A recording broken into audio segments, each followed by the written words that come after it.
Sister இப்போ வந்து உங்க லைஃப்ல எனக்கு இவங்க கூட இருந்தா லைஃப் அப்படியே ஜாலியா இருக்கு அப்படின்னு யாரை சொல்லுவீங்க? என் ஃப்ரெண்ட்ஸை தான் நான் சொல்லுவேன். ஃப்ரெண்ட்ஸ்னா அவ்வளோ பிடிக்குமா? எவ்வளோ பிடிக்கும்? ரொம்ப ரொம்ப பிடிக்கும்.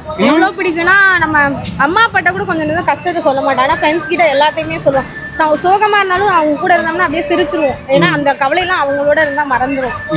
சின்ன பிள்ளையிலேருந்தே ஃப்ரெண்ட்ஸோட ரொம்ப டைம் ஸ்பெண்ட் பண்ணுவோம். அம்மா அப்பாட்ட கூட அவ்வளோக்கா ஸ்பெண்ட் பண்ண மாட்டோம். ஏன்னா ஸ்கூலில் அப்புறம் காலேஜில் அப்புறம் இது மேரேஜ் ஆனாலுமே ஃப்ரெண்ட்ஸ் தான் ஃபர்ஸ்ட்டு. அப்புறம் தான் வந்து எல்லாருமே. ஏன்னா ஃப்ரெண்ட்ஸ் தானே ஸ்டார்டிங்லேருந்து இருக்காங்க. அம்மா அப்பாவும் இருக்காங்க. அம்மா அப்பாவுக்கு அப்புறம் சொல்கிறேன் நான் ஃப்ரெண்ட்ஸ். அப்புறம் வந்து மேரேஜ் ஆனால் ஹஸ்பண்டு குழந்தைங்க அப்படி. ஆனால் ஃப்ரெண்ட்ஸ் தான் அப்பையிலேருந்தே இருக்காங்க.